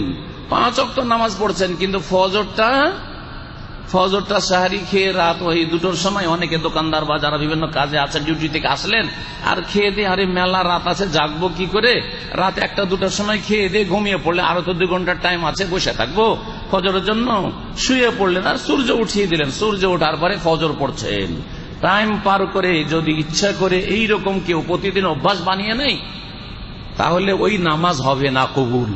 তাহলে রোজার একটি জরুরি ফরজ আদব হচ্ছে এই ফরজগুলি আদায় করতে, ফজর নামাজে ঘাটতি না থাকে, জামাতে ঘাটতি না থাকে, টাইম পার করে নামাজ পড়বেন না, বরং আপনি এই নামাজগুলিকে বা এইরকম ফরজগুলিকে সুন্দর করে আদায় করবেন। আজানের সাথে সাথে মসজিদে যাবেন, অনেকে আছেন আজানের সাথে সাথে মসজিদে যান না, এই রোগ থেকে আল্লাহ আমাদের সকল মুসলিমকে মুক্ত করেন। বিশেষ করে যারা 5 ওয়াক্ত নামাজি তাদের ওই রকম ত্রুটি আছে। এই যাচ্ছি চা খাচ্ছি, এই করতে করতে কি হইলো, এশার ফরজ নামাজ শেষ হয়ে গেল। প্রায় দিনে গিয়ে এশার ফরজ তারাবির সাথে আপনি কি মনে করছেন গুনাহগার হবে না? পহিলা জামাতে আসল জামাত। অনেক ফোকাহাদের কাছে দ্বিতীয় কোনো জামাতই নেই, ভালো করে শুনেন। তারপরে যদি থাকে ওই 27 আর 25 গুণের আশা করিয়েন না যে দ্বিতীয় জামাতে নামাজ পড়বো, তৃতীয় জামাতে নামাজ পড়বো, আমি তারাবির সাথে এশা পড়বো আর আমি 27 গুণ পেয়ে গেলাম। এইরকম ভ্রমে থাকিয়েন না, এইরকম অজ্ঞতায় থাকিয়েন না। পহিলা জামাতে এসে নামাজ পড়তে হবে। একজন লোক তাকবীরে তাহরিমা থেকে নামাজ পেল এশার, আর আরেকজন লোক প্রতিদিন 2 রাকাত ছুটে, দুজনের নাকি সমান হবে? আর প্রতিদিনের বদ অভ্যাস বানিয়ে গুনাহগার হবেন না? আমি বলছি না যে কাবিরা না সাগিরা, কিন্তু গুনাহগার অবশ্যই হবেন। ভালো করে মনে রাখেন, জামাত ছুটে যাচ্ছে তারাবির সাথে, যদি অনিচ্ছাকৃত ছুটে যায় কখনো, তাহলে তারাবির সাথে জামাত ধরবেন, আর একটি নাজায়েজ কাজ করবেন না। এদিকে তারাবি চলছে, ওইদিকে দ্বিতীয় জামাত ফরজ পড়ছে, এটা জায়েজ নয়। এক মসজিদে 2 জামাত করা জায়েজ নয়। এটি নামাজের মাসলা। রমজান মাসে এই ভুল হয়ে থাকে, এই ভুলের সংশোধন করবেন। যদি দেখেন যে কেউ ভুল করে ওখানে জামাত শুরু করে দিয়েছে, ওই জামাতে লাগবেন না। তারাবির জামাত যদি চলে, আসল জামাত হচ্ছে ইমামের জামাত। আসল জামাত হচ্ছে ইমামের জামাত, এটা হচ্ছে শরীয়তি ইসলামী জামাত। আর ওইটা হচ্ছে বিচ্ছিন্ন জামাত, আলাদা করে এসা পড়ছে, সুতরাং ওই জামাতে লাগবেন না, ভুল করবেন আপনি। জি, নবী করিম সাল্লাল্লাহু আলাইহি ওয়াসাল্লাম বলেছেন, ইজা উকিমাতিস সালাতু, যখন নামাজের একামত হয়ে যায়, নামাজের একামত হয়, বুঝছেন না? একামত কোথায় হয়? ইমামের এখানে। ফালা সালাতা, অন্য কোন নামাজ নেই, কোন জামাত নেই, ইল্লাল মাকতুবা, এই ফরজ নামাজ ছাড়া। সুতরাং আপনাকে এই জামাতে লাগতে হবে, ওই দ্বিতীয় তৃতীয় জামাতে লাগতে হবে না। তারপরে আল্লাহ তো কোরআনে কারিমে একটা জেনারেল নীতিমালা বলে দেয়, সার্কুলার, ওয়াতাসিমু বিহাবলিল্লাহি জামিআ ওয়ালা তাফাররাকু, এটা মসজিদ থেকে শুরু করতে হবে। আল্লাহর রশিকে মজবুত করে তোমরা একসাথে ধরো, আর তোমার বিচ্ছিন্নতা সৃষ্টি করি এক মসজিদে, এখানে এক জামাত, এখানে এক জামাত, দ্বিতীয় তলায় 3 তলায় এক জামাত, তাহলে এটা বিচ্ছিন্নতা না? ওয়ালা তাফাররাকু, বিচ্ছিন্নতা সৃষ্টি করিও না। বিচ্ছিন্নতা সৃষ্টিকারী তারাবি যারা পড়ছে তারা না, ওই দ্বিতীয় জামাত যারা শুরু করেছে তারা, ওইখানে আর এক জামাত শুরু করেছে ফরজের নামে, তারা বিচ্ছিন্নতা সৃষ্টিকারী। সুতরাং তাদের সাথ দেবেন, ওয়ালা তাফাররাকু, ওদের সাথ দেবেন না। ভালো করে শুনে রাখেন। এবং নিয়তের আর একটা সংশোধনী, মানুষের ভুল ধারণা আছে যে নিয়তে যে পার্থক্য হয়ে গেল, ইমাম সুন্নতের নিয়তে পড়ছে, আমার যে ফরজের নিয়ত, ওরা ফরজ পড়ছে, সুতরাং নিয়তকে এক করার জন্য ফরজের সাথে লেগে যায় না। এই রকমের কোন শর্ত ইসলামে নেই। নবী করিম সাল্লাল্লাহু আলাইহি ওয়াসাল্লামের সাহাবী মুআয ইবনে জাবাল রাদিয়াল্লাহু তাআলা আনহু এশার নামাজ সারা বছর মসজিদে নববীতে পড়তেন নবী সাল্লাল্লাহু আলাইহি ওয়াসাল্লামের পিছনে।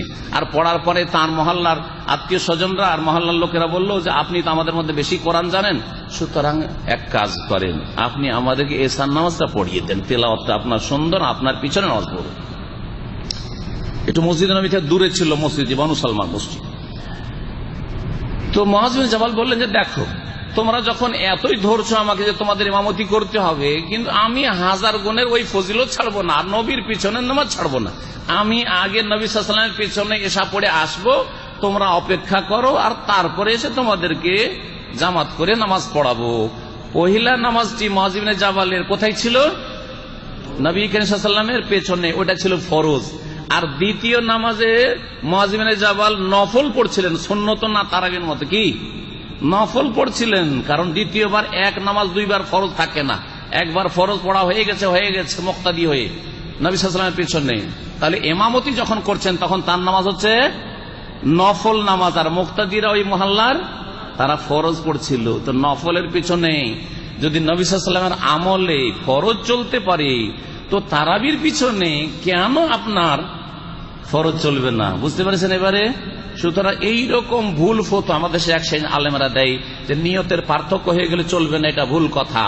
যদি এটা ভুল হইতো এই মাসলা, তাহলে তখনই আল্লাহ ওহী নাযিল করে দিতেন, কারণ নবী বেঁচে আছেন, ওহী নাযিল করে দিতেন আর জানিয়ে দিতেন যে তোমার সাহাবী মুআয বিন জাবাল ভুল করছে, এখানে করে নামাজ পড়ে নিচ্ছে, তারপরে গিয়ে ওখানে নফল নিয়তে নামাজ পড়াচ্ছে, আর ওখানে লোকেরা ফরজ তার পিছনে পড়ছে, যেটা অন্যায় কাজ করছে, ভুল করছে, এভাবে কবুল হয় না। আল্লাহ জানাতেন না?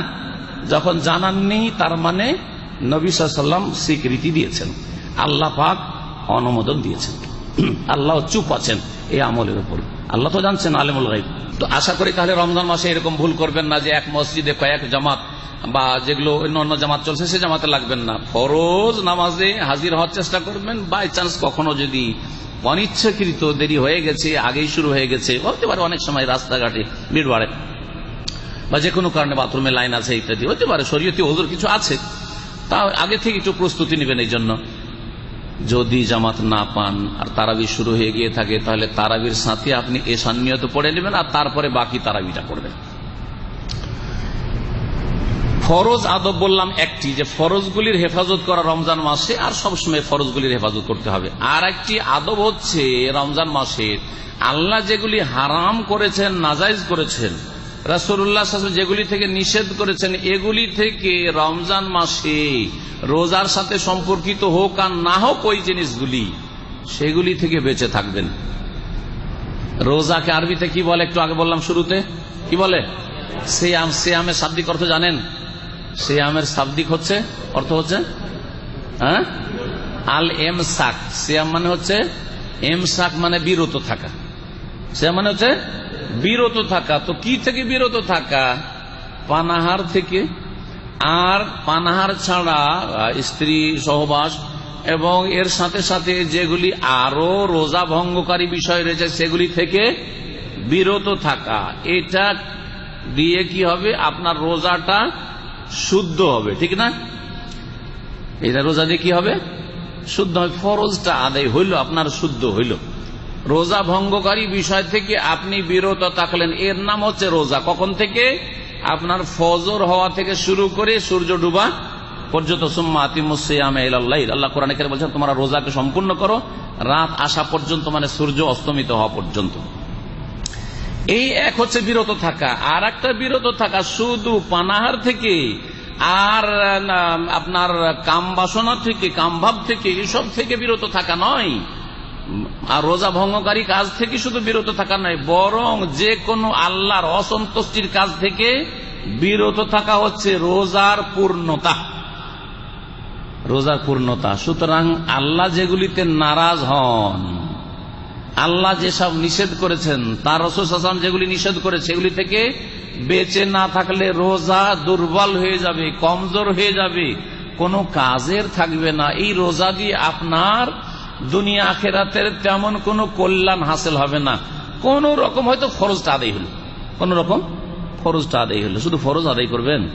সারাদিন আপনি অনাহারে থেকে, সারাদিন কষ্ট করে পিপাসায় থেকে, রোজা রেখে যদি কোন রকম আল্লাহর শুধু ফরজটাই আদায় হয় আর নেকির ক্ষেত্রে জিরো, তাহলে কত হতভাগা আপনি বলুন তো দেখি।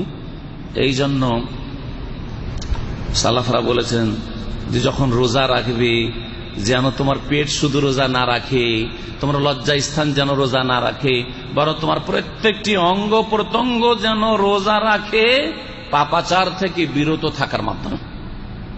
আমসিক লিসানাক, ইমসাক। জবানকে কন্ট্রোল রাখতে হবে, জবানকে লম্বা ছেড়ে দেবেন না। অশ্লীল কথা, গীবত, মিথ্যা অপবাদ, আর গালি দেওয়া, আর আপনার চুগলখড়ি করা, আর যত রকমের জবানের পাপ হইতে পারে, মিথ্যার আশ্রয় নেওয়া ইত্যাদি ইত্যাদি না। ধোকাবাজি করা, চেঁচামেচি করা না, এগুলি দিয়ে রোজা দুর্বল হয়ে যাবে, রোজা কোনো কাজের থাকবে না। চোখের পাপ থেকে বাঁচাবেন। রোজার দিনে কাজ কাম নাই, টাইম পাস হয় না, ফেসবুক নিয়ে বসে আছেন, ফেসবুক নিয়ে বসে আছেন। আর রোজার দিনে কত যে মহিলার ছবি আসছে রোজার অবস্থায় আপনার সামনে দেখছেন, আর তার মধ্যে উলঙ্গ অর্ধ উলঙ্গ ছবি আসছে। মহিলার চেহারার ছবি দেখাই তো হারাম, তো যদি অর্ধ উলঙ্গ থাকে তাহলে তো আরো হারামে আপনি গেলেন। চিন্তা করুন, তাহলে আপনার রোজা রাখা কি বিরত থাকা হইল? রোজার যে শাব্দিক অর্থ আল ইমসাক, বিরত থাকা। বিরত থাকলেন ওই কয়েকটা জিনিস থেকে, শুধু বিরত থাকলেন। সমস্ত রকমের চোখের গুনাহ থেকে বিরত থাকতে হবে। রাস্তা দিয়ে চলছেন, হাটে বাজারে, আর মহিলা বেহায়া বেপরদা কেউ চেহারা খুলে আসছে, অথবা অমুসলিম মহিলারা মাথা খুলে আসছে, আপনার জন্য জায়েজ হয়ে গেছে নাকি যে সেদিকে তাকাবেন? না, যখনই আপনি টের পাচ্ছেন যে সামনে একটা মহিলা আসছে তখন আপনি নজরকে নিচু করবেন, এটা আপনার জন্য ফরজ। ইয়াগুদ্দু মিন আবসারিহিম, দৃষ্টি নত করে আল্লাহ সূরা নূরে বলছেন, দৃষ্টি নত রাখতে হবে। কানের গুনাহ, গান বাজনা শোনা রোজার দিনে, তাহলে আপনি কানকে বিরত রাখলেন না, ঠিক না? হাতের গুনাহ, হাত দ্বারা পাপ করলেন, পায়ের গোনা, পা পাপের দিকে হেঁটে গেল। হ্যাঁ, অন্তরের গোনা, অন্তর পাপী, রোজার দিনে হিংসা, রোজার দিনে বিদ্বেষ, রোজার দিনে কলহ, রোজার দিনে শত্রুতা। জি হ্যাঁ, অন্তরের বহু পাপ হইতে পারে, বহু পাপ হইতে পারে। তাহলে রোজা রাখা মানে আপনার পেটও রোজা রাখবে, লজ্জা স্থানও রোজা রাখবে, আর মাথা থেকে পা পর্যন্ত সমস্ত অঙ্গ প্রত্যঙ্গ বিরত থাকবে। রোজা সিয়াম মানে ইমসাক, বিরত থাকা, বিরত থাকবে। এইরকম যদি রোজা রাখেন, এটি হচ্ছে ইসলামী আদব, এটা হচ্ছে ইসলামী ফরজ আদব। অর্থাৎ গুনাহ থেকে আপনার অঙ্গ প্রত্যঙ্গকে বাঁচানোই হচ্ছে রোজার উদ্দেশ্য। রোজার অবস্থায় শুধু পানাহার থেকে বেঁচে থাকবেন না, আর যৌন ক্ষুধা থেকে বেঁচে থাকবেন না, বরং এই সমস্ত আল্লাহর অসন্তুষ্টির কথা কাজ থেকে বেঁচে থাকবেন। তারপর এখন রোজার সুন্নতি বা মুস্তাহাব আদব কায়দা কিছু বয়ান করব। তার মধ্যে রোজা শুরু হয় সাহরি দিয়ে। রোজা শুরু হয় কি দিয়ে? সাহরি দিয়ে। যদিও সাহরির আগে তারাবি আছে, কিয়ামুল লাইল আছে, আর কিয়ামুল লাইল রোজার সাথে সংশ্লিষ্ট নয়। রোজা যদি কেউ নাও রাখতে পারে, ধরেন একজন রোজা রাখতে পারে না, মুসাফির, এটা মশলা এখানে ক্লিয়ার হয়ে যায়। কারণ অনেকে মনে করতে পারেন আমি তো মুসাফির, রোজায় রাখতে পারবো না, তারাবি পড়ে লাভ কি যায়? না, মোটেই না। তারাবি পড়তে পারে, পড়বেন। এইরকমই কেউ যদি মনে করেন আমি অসুস্থ, রোজা তো রাখতে পারি না, তো আর তারাবি কি পড়বো না, এর সাথে কোনো সম্পর্ক নেই। তারাবি আলাদা ইবাদত, তারাবি আলাদা ইবাদত, এবং দুইটি ইবাদতের পৃথক পৃথক ফজিলত বলেছেন নবী কারীম সাল্লাল্লাহু আলাইহি ওয়াসাল্লাম। সহিহ বুখারী মুসলিমের হাদিস রয়েছে, মান সামা রমাদানা ঈমানান ওয়া ইহতিসাবান গুফিরা লাহু মা তাকাদ্দামা মিন যামবি। যেই ব্যক্তি রমজান মাসে রোজা রাখবে ঈমানান, আল্লাহর প্রতি ঈমান রেখে, ইহতিসাবান নেকির আশায়, নেকির আশা আল্লাহর সন্তুষ্টির জন্য, গুফিরা লাহু মা তাকাদ্দামা মিন যামবি, অতীতের গুনাহগুলি মাফ করে দেওয়া হবে। ছোট গুনাহ মাফ করে দেওয়া হবে রোজার মাধ্যমে। বড় গুনার ক্ষেত্রে এর সাথে তওবাটাকে সংযোজন করতে হবে, অ্যাড করতে হবে। তওবা করেন যে আর গুনাহগুলি করব না, তাহলে রোজার মাধ্যমে কাবিরা গুনাহ মাফ হবে, কারণ ওর সাথে তওবাকে আপনি অ্যাড করেছেন যে আর আমি এই গুনাহগুলি করব না, অতীতের গুনাহ মাফ হবে। যেমন রোজা সম্পর্কে বলেন নবী কারীম সাল্লাল্লাহু আলাইহি ওয়াসাল্লাম, তেমনি কিয়াম সম্পর্কে, তারাবি সম্পর্কে বলছেন, ওমান কামা রমজানা ঈমানান ওয়া ইহতিসাবান। আর যেই ব্যক্তি রমজান মাসের কিয়াম করলো, মানে তারাবি পড়লো, কিয়াম মানে কি? তারাবি পড়লো, ঈমানান, আল্লাহর প্রতি বিশ্বাস রেখে, আল্লাহর সন্তুষ্টির জন্য, যে আল্লাহ পাক রাসূল পাঠিয়েছেন, আর রাসূলের সুন্নাত হচ্ছে তারাবি পড়া। ইহতিসাবান, নেকির আশায়, দুনিয়ার কোনো গরজও না, আর দেখা দেখি না। অনেক সময় গরজ নাই, কিন্তু দেখা দেখি, দেখা দেখি। অধিকাংশ মুসলিমরা দেখা দেখি ইবাদত করে, দেখা দেখি কি করে? ইবাদত করে। এই জন্য আমাদের দেশে দেখা যায় বড় যখন জলসা ওয়াজ মাহফিল হয়, সারা বছরের বেনামাজি গুলো ভলেন্টিয়ার হয়ে যায়। কেন? দেখা দেখি। সবাই ভলেন্টিয়ার, স্বেচ্ছাসেবক হচ্ছে, সেও হবে দেখা দেখি। ওই রকমই দেখা দেখি মেলা ইবাদত আমাদের দেশের লোকেরা করে। দেখা দেখি বাপ মার সেবা করে, আল্লাহ সন্তুষ্টির জন্য না। আরে সবাই বাপকে টাকা পয়সা দিচ্ছে, সবাই মাকে দেখছে, সবাই ছোট ভাই বোনদেরকে পড়িয়ে শুনে মানুষ করছে। আমাদের সমাজের সকলে এইভাবে ছোট ভাই বোনদের জন্য খরচ, সুতরাং আমিও করি, তাহলে তো আল্লাহর নৈকট্য লাভ উদ্দেশ্য হইল না, নেকির আশাই হইল না। এগুলি ইবাদত হয় না আসলে। এই জন্য কখনো আপনি মুহাকাত, যেটা আরবিতে বলা হয়, সবার দেখা দেখি কাজ করবেন না, বরং ইহতিসাবান করবেন, ঈমানান ওয়া ইহতিসাবান, আল্লাহর প্রতি বিশ্বাস রেখে এবং নেকির আশা, আল্লাহর কাছে কিছু পাবো, আল্লাহর কাছে কিছু নেব, এই আশায় যদি কেউ কিয়াম করে, তারাবি পড়ে, গুফিরা লাহু মা তাকাদ্দামা মিন যামবিহি, আর অতীতের গুনাহ খাতা মাফ করে দেওয়া। সাহরি খাওয়া তারাবির পরে, সাহরি খাওয়া সুন্নাত, সাহরি খাওয়া। তাহলে যদি কেউ সাহরি নাও খেতে পায়, রোজা রাখবে, চেষ্টা করবে রোজা রাখার, অবশ্যই। আর রোজা রাখতে পারবে। একটা লোক যদি একদিন নাও খায়, রোজা রাখতে পারবে। হ্যাঁ, যদি দেখেন যে না, আমি পিপাসার জন্য এখন আমার একবারে মানে বেহুশ হয়ে যাব হয়তো, তখন আপনার জন্য জায়েজ হয়ে যাবে। তখন আপনি অসুস্থদের অন্তর্ভুক্ত, তখন জায়েজ হবে। কিন্তু আপনি আগে থেকে রোজা ছেড়ে দিলেন, আজকে সাহরি খেতে পারিনি তো রোজা রাখবো কি করে, এটা চলবে না আপনার জন্য। যদি বাই চান্স সাহরি নাও খেতে পারেন বা পানিও খেতে পারেননি আপনি ফজর আগে, রোজা কন্টিনিউ করেন, তারপরে দেখেন, যদি দেখেন আলহামদুলিল্লাহ আমি রোজাটা রেখে নিতে পারলাম, সেই দিনে কাজ করিয়েন না। সেই দিনের বেতন কাটুক কোম্পানি, কাটুক, অসুবিধা কি, সেই দিন ডিউটি করলেন না, আপনি রোদে গেলেন না, ঠান্ডায় থাকেন, এসিতে বসে থাকেন।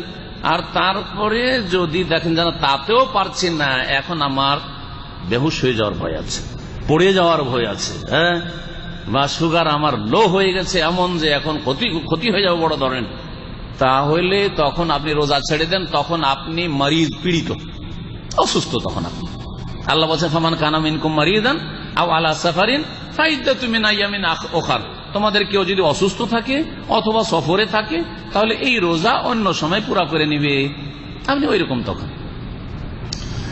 সাহরি খেলে বরকত হয়। তাসাহারু ফাইন্না ফিস সুহুরি বারাকা, নবী করিম সাল্লাল্লাহু আলাইহি ওয়াসাল্লামের হাদিস বুখারী মুসলিমে রয়েছে, তোমরা সাহরি খাও। সাহরি বলবেন, সেহরি বলবেন না। সেহের জাদু, তো যারা সেহরি বলে জাদু থেকে শব্দটা চলে আসে। আর সাহার ভোর রাত্রকে বলা হয়। ভোর রাত্র কি বলা হয়? নাজ্জাইনাও মে সাহার। আল্লাহ কোরআনে বলছেন আমি অমুক জাতিকে ভোর রাত্রে নাজাত দিয়েছিলাম। তো এই সাহার থেকে সাহারি বলবেন, সিনে ফাতা জাবার দিয়ে বলবেন। সাহারি খাওয়া সুন্নাত, মুস্তাহাব, তাতে বরকত রয়েছে। ওই সময় উঠে আল্লাহর একটি ইবাদতবন্দি করলেন, আল্লাহর জিকির আজকার করলেন, বিসমিল্লাহ বলে খাওয়া শুরু করলেন, আলহামদুলিল্লাহ বললেন, খাওয়া দাওয়া করে পানাহার করে, তারপরে হতে পারে ওই সময় একটু আপনার 2 রাকাত নামাজও পড়া হইলো। তাছাড়া এমনিও এই খাবার যেহেতু নবীর হুকুম, তাতেই বরকত রয়েছে। সাহারি খাওয়ায় উৎসাহিত করেছেন নবী সাল্লাল্লাহু আলাইহি ওয়াসাল্লাম, সুতরাং এতে বরকত রয়েছে। তারপরে এই সাহারি খেয়ে যারা রোজা রাখে তারা ক্লান্ত হবে না, পেরেশান হয়ে যাবে না, আর সুস্থ থাকবে। সুতরাং এটা বরকতের কারণ। তো দুনিয়ার দিক থেকে বরকতের কারণ, আর দিনের দিক থেকেও বরকতের কারণ। আর সবচাইতে উত্তম সাহারি হচ্ছে খেজুর। আর একটি আদব হচ্ছে ইফতারি, ইফতার করা। ইফতার খেজুর দিয়ে করবেন যদি তাজা রতাব খেজুর থাকে, নবী সাল্লাল্লাহু আলাইহি ওয়াসাল্লাম বলেছেন। যদি তাজা খেজুর না থাকে, শুকনো যে কোনো খেজুর দিয়ে ইফতার করেন। তাও যদি না থাকে তো পানি দিয়ে, ভাত রুটি আর বুট মুড়ি দিয়ে নয়, ঝালমুড়ি দিয়ে নয়, ঠিক না, বাঙালি তরিকায় নয়, বরং পানি খেয়ে ইফতার করবেন। এতে সায়েন্টিফিক রহস্য আছে, দিন দুনিয়ার ফায়দা আছে, সুন্নতের উপর আমলও হইল। আর আজকালকার মেডিকেলের সায়েন্স বলছে যে খেজুর যে সুগারটা কমে আসে শরীরে, সেটা দ্রুত রিকভার হয়। আর যদি এই খেজুর না হয় তাহলে পানি সেটা গুরুত্বপূর্ণ পাকস্থলীর জন্য, যে প্রথম পানি যাক, হালকা জিনিস যাক, ভারী যে খাবার যেন না যায়। আর প্রথম কানে ভালো পেলেন একবারে খাবার দাবার আর শুরু করে দিলেন খাবার, না ওইরকম করিয়েন না। অথবা ফল ফ্রুট পেলেন শুরু করে দিলেন ডাইরেক্ট, এইরকম করিয়েন না। সময় লম্বা হয়ে গেছে, আজকাল বেশি সময় থাকে না। এই জন্য আমি বলি যে এখানে এসে আপনারা নামাজ পড়েন। আমরা শুরুই করেছি 9টা বাজতে 5 মিনিট আগে, আর 10টা বেজে গেছে। সুতরাং আর কথা লম্বা করব না, এখানে আলোচনা শেষ করতে যাচ্ছি। শুধু রমজান মাসে যে নেক আমলগুলির দরজা নক করতে পারবেন বা দরজা খুলতে পারবেন, তারপরে দরজায় প্রবেশ করবেন। রমজান মাসের নেক আমল একটি বললাম যে রোজা রাখা, দ্বিতীয় বলেছি তারাবি পড়া, 3 নম্বর হচ্ছে কোরআন বেশি বেশি তেলাওয়াত করবেন। আর তরজমা তাফসীর সহ কোরআন যদি তেলাওয়াত করেন সবচেয়ে বেশি নেকি। ভালো করে অল্পও যদি তেলাওয়াত করতে পারেন, খতম যদি নাও করতে পারেন, বা 1 খতম দিলেন তরজমা সহ, 5 খতম 10 খতমের চাইতে ভালো। শুধু নেকির আশায় কোরআন পড়বেন না, অথচ কোরআনের অর্থ বুঝলেন না। তরজমা সহকারে কোরআন পড়ার চেষ্টা করবেন। রমজান হচ্ছে কোরআনের মাস। নবী করিম সাল্লাল্লাহু আলাইহি ওয়াসাল্লাম রমজান মাসে জিবরাইল আলাইহিস সালামকে কোরআন শোনাইতেন। আর ইন্তেকালের আগের বছর রমজানে 2 বার করে রিভাইজ করে শুনিয়েছেন নবী করিম সাল্লাল্লাহু আলাইহি ওয়াসাল্লাম জিবরাইল আলাইহিস সালামকে। এইরকমই রমজান মাসে রোজাদারদেরকে ইফতার করাবার চেষ্টা করবেন। আপনাকেও যদি কি ইফতার করায়, সেটা ফকিরের খাবার নয়, সেখানে যাবেন। বিশেষ করে ইসলামিক সেন্টারে যে ইফতার ক্যাম্প আছে, সেখানে 1 ঘন্টা ধরে দিনই আলোচনা হয়, প্রতিযোগিতা, পুরস্কার রয়েছে, বিভিন্ন রকমের শিক্ষার ব্যবস্থা রয়েছে, কোরআন শিক্ষার ব্যবস্থা। আসর পর 1 ঘন্টা রয়েছে, তারপরে 1 ঘন্টা বা 40-45 মিনিট আলোচনা রয়েছে। সেখানে আমাদের ইফতার ক্যাম্পে হাজির হওয়ার চেষ্টা করবেন। আর সবচেয়ে ভালো যে ইফতারও করা হইলো আর দিন শিখা হলো। অনেক জায়গায় আছে শুধু খাওয়ার ব্যবস্থা আছে, কিন্তু দিনের কথা বলার কেউ নাই। ওখানে ইফতার না করে একটু কষ্ট করে যদি ইসলামিক সেন্টারের ইফতার ক্যাম্পে যদি চলে আসেন, তাহলে আপনার জন্য দিন দুনিয়ার কল্যাণ হবে।